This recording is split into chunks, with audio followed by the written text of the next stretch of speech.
7 വർഷം നിങ്ങൾ വാങ്ങിച്ചു, 1 വർഷം ഞങ്ങൾ വാങ്ങിച്ചു. ഒരു സുപ്രഭാതത്തിൽ ആ കരാർ റദ്ദായി. അഴിമതിയാണ്. 4 രൂപ 29 പൈസയ്ക്ക് ഒരു യൂണിറ്റിന് മേടിച്ചിരുന്ന വൈദ്യുതി ഇപ്പൊ മേടിക്കുന്നത് എത്രയ്ക്കാ? കരാർ റദ്ദാക്കിയിട്ട് 8 രൂപയ്ക്കും 14 രൂപയ്ക്കും. കോടികളാണ് ഒരു ദിവസം KSEBയുടെ നഷ്ടം. നയമാണത്രേ, പൊതുമേഖലയെ സംരക്ഷിക്കുന്ന നയം. കോടികൾ, 10,000-കണക്കിന് കോടി രൂപയുടെ നഷ്ടം. പാവപ്പെട്ട ജനങ്ങൾ അടയ്ക്കുന്ന നികുതി പണം കൊടുക്കുക, 4-5 പ്രാവശ്യം വൈദ്യുതി ചാർജ് കൂട്ടി പാവപ്പെട്ടവന്റെ തലയിൽ വെക്കുക. അതല്ല സാർ ഈ സർക്കാരിന്റെ നയം. ആ വൈദ്യുതി ബോർഡിനെ ഞങ്ങൾ ലാഭത്തിലാക്കും. ഞങ്ങൾ ചെയ്തിട്ടുണ്ട്. ഞങ്ങൾ ആ വൈദ്യുതി ബോർഡിനെ ഞങ്ങൾ ലാഭത്തിലാക്കും. ജനങ്ങളുടെ ഞങ്ങളന്ന് 22 പൈസ കുറച്ചു കൊടുത്തു ഒരു യൂണിറ്റിന്. ആര്യാട സാർ മന്ത്രിയായിരിക്കുമ്പോ. മനസ്സിലായില്ലേ? അതിനെ ഞങ്ങൾ നവീകരിക്കാൻ, പൂട്ടുകയല്ല, അതിനെ എഫിഷ്യന്റ് ആക്കും. അതാണ് ഞങ്ങളുടെ സമീപനം. ഒരു സ്വകാര്യ സ്ഥാപനവും പറഞ്ഞിട്ടില്ല. ഇവിടെയുള്ള വലിയൊരു ആരോപണം എന്താ? ഇതാ കരിമണൽ സ്വകാര്യവൽക്കരിക്കാൻ പോകുന്നു. സാർ, ഈ ബജറ്റിൽ എവിടെയാണ് സാർ കരിമണൽ സ്വകാര്യവൽക്കരിക്കുമെന്ന് പറഞ്ഞിട്ടുള്ളത്?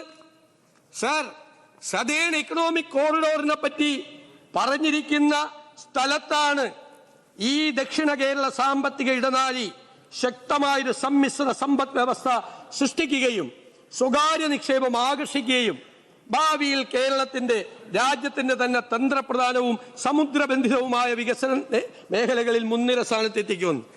എവിടെയെങ്കിലും ഞങ്ങള് പ്രൈവറ്റൈസ് ചെയ്യുന്നു പറഞ്ഞിട്ടുണ്ടോ? ഇല്ലാത്തതാണ് കഥകൾ. ഇല്ലാ കഥകളാണ് പ്രചരിപ്പിക്കുന്നത്.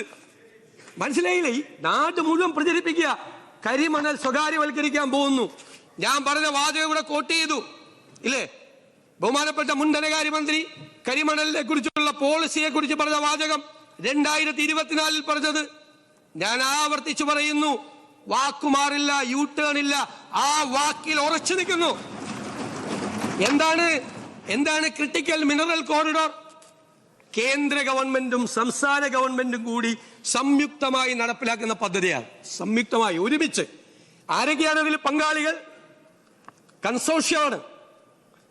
കേന്ദ്ര ഗവൺമെന്റ് സ്ഥാപനം കോൾ ഇന്ത്യ ലിമിറ്റഡ്, കേരളത്തിലെ ഏറ്റവും വലിയ പൊതുമേഖലാ സ്ഥാപനം KMML, കേരളത്തിന്റെ കെൽട്രോൺ, ടൈറ്റാനിയം ആൻഡ് NFTDC കേന്ദ്രത്തിന്റെ. ഈ കേന്ദ്ര സംസ്ഥാന പൊതുമേഖലാ സ്ഥാപനങ്ങൾ ഒരുമിച്ച് ചേർന്നുള്ള ഒരു കൺസോർഷ്യം. അവിടെ ഒരു പ്രൈവറ്റൈസേഷനും ഇല്ല, മൈനിങ് ഇല്ല സർ, മൈനിങ് ഇല്ല.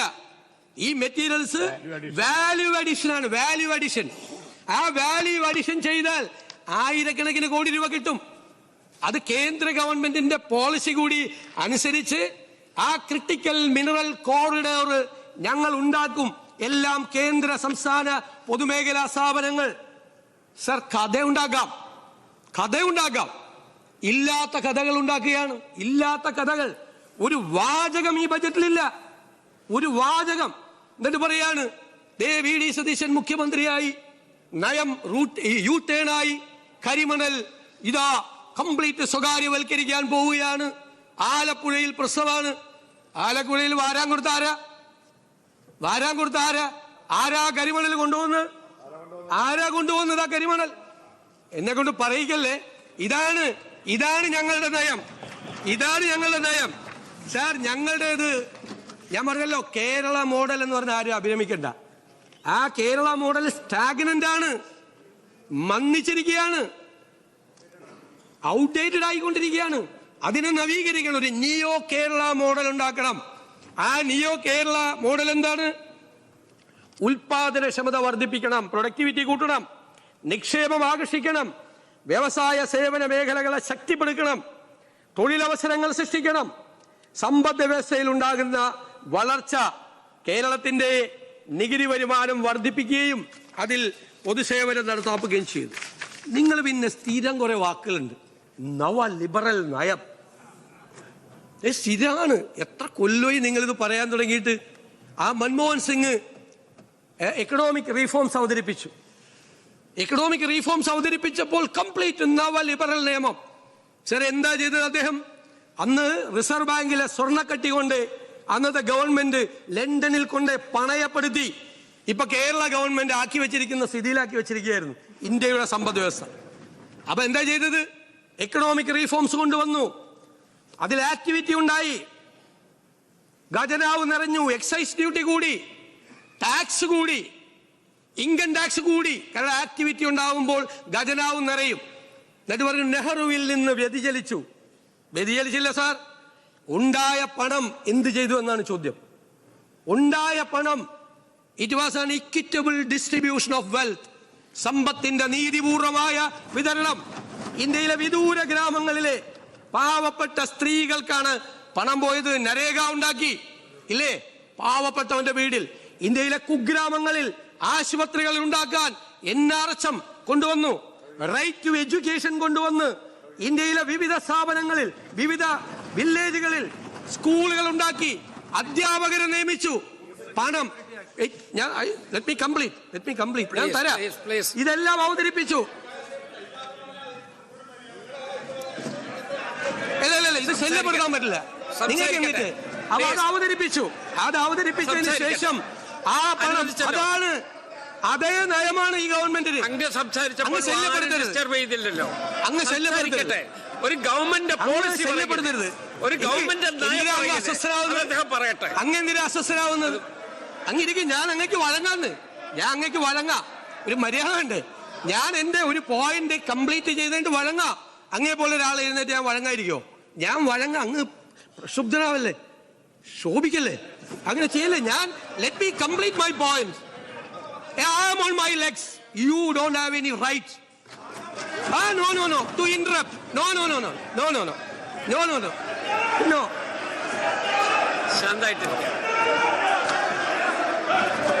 ശാന്തായിട്ടിരിക്കാം. പറഞ്ഞല്ലോ ഒരു ഗവൺമെന്റ് നയം പറയല്ലേ, ആ നയം സഭയെ അറിയിക്കല്ലേ. അത് കേൾക്കൂ. വിയോജിപ്പുണ്ടാകാം, അത് വേറെ പ്രശ്നം. പക്ഷെ ഒരു ഗവൺമെന്റ് നയമല്ല പറയുന്നത്. ആ നയം മുഖ്യമന്ത്രിയല്ലേ വിശദീകരിക്കേണ്ടത്. ആ നയം വിശദീകരിക്കല്ലേ.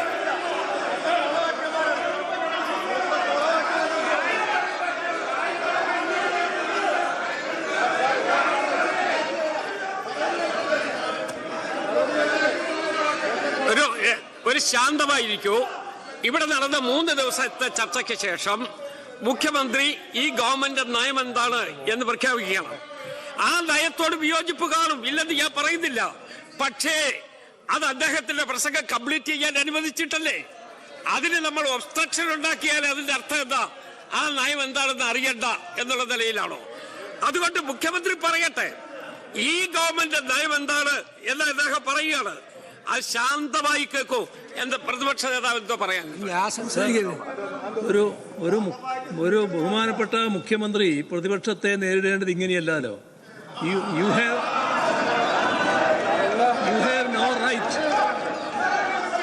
You have no right എന്നാണ് പറഞ്ഞത്. അങ്ങനെയാണോ നേരിടേണ്ടത്? അങ്ങനെയാണോ പ്രതിപക്ഷത്തെ നേരിടേണ്ടത്? അങ്ങനെയാണോ പ്രതിപക്ഷത്തോട് സംസാരിക്കേണ്ടത്? കേക്കോ, അങ്ങ് ശാന്തമായി കേൾക്കൂ. അങ്ങ് 10 വർഷക്കാലം ഈ സംസ്ഥാനം ഭരിച്ച മുഖ്യമന്ത്രിയായിരുന്നു. അങ്ങയുടെ ഗവൺമെന്റ് നയം അവസാനമായി പറയാനുള്ള അധികാരം അങ്ങേക്ക് തന്നെയായിരുന്നു. അതുപോലെ തന്നെ ഈ ഗവൺമെന്റിന്റെ നയം എന്താണ് എന്ന് ഈ സഭയെ അറിയിക്കേണ്ടത് മുഖ്യമന്ത്രിയാണ്. അപ്പൊ ദയവായിട്ട് അങ്ങ് ഇതിനോട് സഹകരിക്കും. വിയോജിപ്പുണ്ടാകാം, ഇല്ലെന്ന് ഞാൻ പറയുന്നില്ല. പക്ഷെ വിയോജിപ്പുണ്ടെങ്കിൽ അപ്പപ്പോ നമ്മളൊരു വാഗ്വാദം നടത്തി അതിന്റെ പേരിൽ ഒരു ഡിബേറ്റ് നടത്തി പോകില്ല. അദ്ദേഹം ആ നയം വിശദീകരിക്കട്ടെ. ആ നയത്തോട് എന്ത് കാരണത്താൽ വിയോജിപ്പുണ്ട് എന്ന് പറയാൻ പിന്നീട് സമയമുണ്ടല്ലോ. അതുകൊണ്ട് ദയവായിട്ട് മുഖ്യമന്ത്രി ആ നയം എന്താണ് എന്ന് വിശദീകരിക്കുന്നതിന് വേണ്ടി അദ്ദേഹത്തിന്റെ ഒരു അവകാശം നമ്മൾ വിശദീകരിക്കട്ടെ. സർ, നയം വിശദമാക്കുന്നതിനൊന്നും ഞങ്ങളെതിരല്ല. ഏത് ഗവൺമെന്റും ആ ഗവൺമെന്റ് നയം വിശദമാക്കണമല്ലോ. അത് മുഖ്യമന്ത്രി തന്നെയാണല്ലോ സംസാരിക്കേണ്ടത്. അതിനെയൊന്നും ഞങ്ങൾ തടസ്സപ്പെടുന്നില്ല. ഇവിടെ അദ്ദേഹം കേരളം എത്തിച്ചേർന്ന ഒരു സ്ഥിതി വിശേഷത്തെ പറ്റി പറഞ്ഞു. അതാണ് ബഹുമാനപ്പെട്ട ബാലഗോപാൽ ചോദ്യം ചെയ്തത്. കൂടുതൽ വാർത്തകൾക്ക് news 18 Keralam YouTube channel subscribe ചെയ്യുക.